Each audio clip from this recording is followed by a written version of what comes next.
What I'm going to read is part 8 of Padraig Pearse's essay called The Murder Machine. And it's called, the headline of it is Back to the Sagas. Quote, I begin. That freedom may be availed of to the noble ends of education, there must be, within the school system and within the school, an adequate inspiration.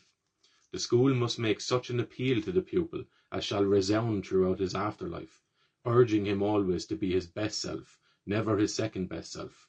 Such an inspiration will come most adequately of all from religion.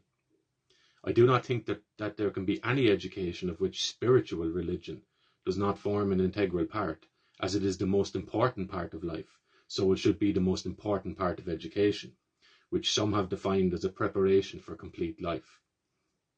An inspiration will come also from the hero stories of the world, and especially of our own people, from science and art, if taught by people who are really scientists and really artists, and not merely persons with certificates from Mr. T.W. Russell. From literature enjoyed as literature and not studied as texts. From the association of the school place, finally and chiefly from the humanity and great-heartedness of the teacher. A heroic tale is more essentially a factor in education than a proposition in Euclid.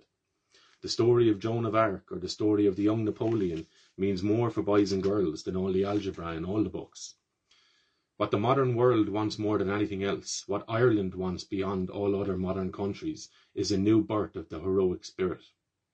If our schools would set themselves that task, the task of fostering once again knightly courage and strength and truth, that type of efficiency rather than the peculiar type of efficiency demanded by the English civil service, we should have at least the beginning of an educational system.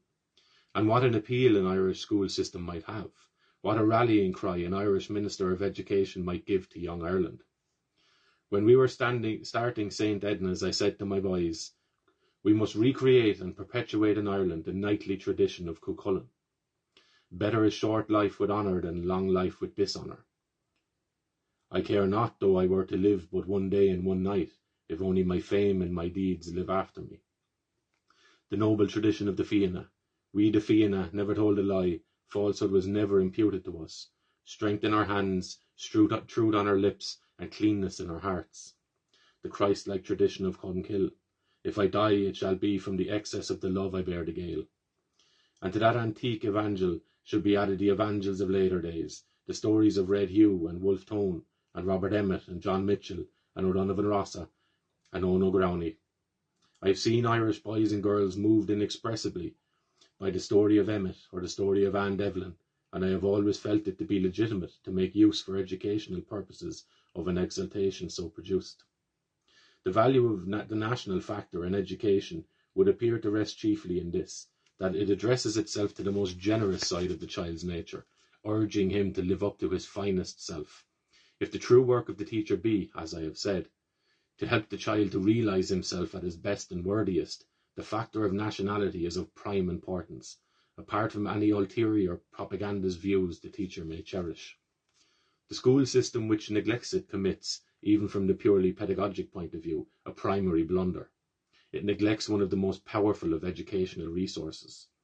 It is because the English education system in Ireland has deliberately eliminated the national factor that it has so terrifically succeeded, for it has succeeded in making slaves of us, and it has succeeded so well that we no longer realise that we are slaves. Some of us even think their chains ornamental, and a little doubt as to whether we shall be quite as comfortable and quite as respectable when they are hacked off. It remains the crowning achievement of the national and intermediate systems that they have wrought such a change in this people that once loved freedom so passionately. 3/4 of a century ago there still remained in Ireland a stubborn Irish thing which Cromwell had not trampled out, which the penal laws had not crushed, which the horrors of '98 had not daunted, which Pitt had not purchased, a national consciousness enshrined mainly in a national language. After 3/4 of a century's education, that thing is nearly lost. A new education system in Ireland has to do more than restore a national culture. It has to restore manhood to a race that has been deprived of it. Along with its inspiration, it must, therefore, bring a certain hardening. It must lead Ireland back to her sagas. Finally, I say, inspiration must come from the teacher. If we can no longer send the children to the heroes and seers and scholars to be fostered, we can at least bring some of the heroes and seers and scholars to the schools.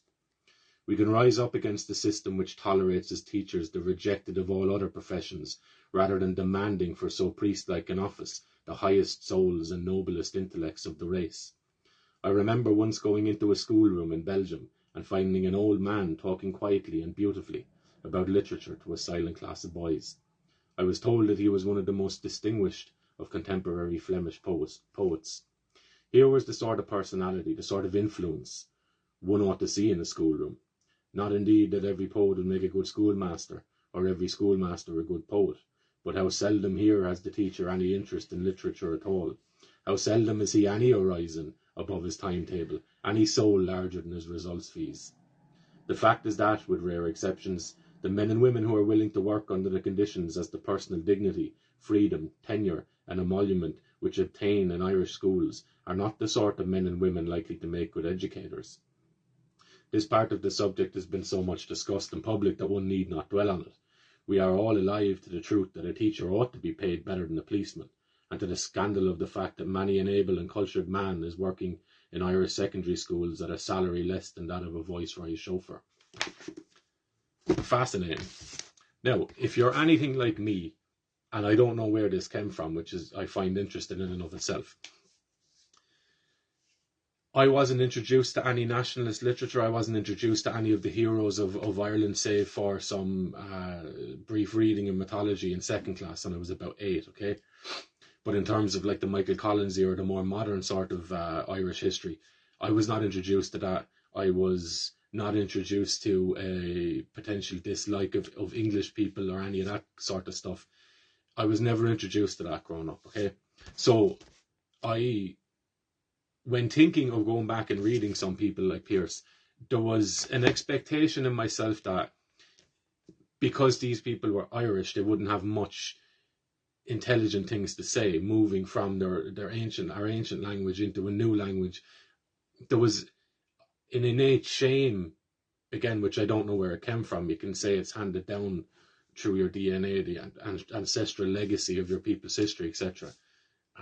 Which there's solid grounds for stating such a thing.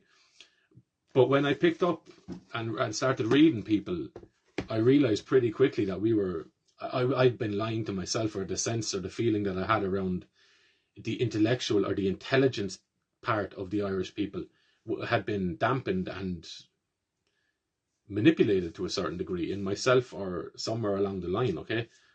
But this was written in 1914. Over 100 years ago. You can take that from then to now, and we are seeing the end product of what this man was drawing attention to over 100 years, okay, and what this man, I suppose, was willing to back ideologically and in action with his behaviour. I have given his life for the worldview or the expectation he had of what his people could be, okay. So I find that interesting, and I might read a few more of them, but I think it's important to get this stuff out there because there's a lot of patriotism in people, and we love to celebrate football teams and sports teams and hurling teams and county teams, all that stuff. We like when we do well, okay? But looking back, there seems to be a resistance to it because it's painful, okay? So I think that the more of this stuff we get out there and just have people listen to the words of those who came before, okay?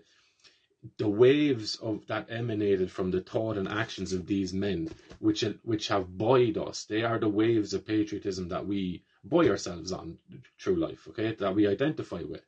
It comes from people, okay, so that it comes from the minds and the feeling and the hearts and the thoughts and the actions of people. So I would just say that it'd be worth a while to get a lot more familiar with them. I know for myself it certainly is, and allow us to kind of take the black sables off as you go, of shame, whatever that is, of thinking that historically we've offered nothing to the world, which is absolutely not the case, okay. So have a good day.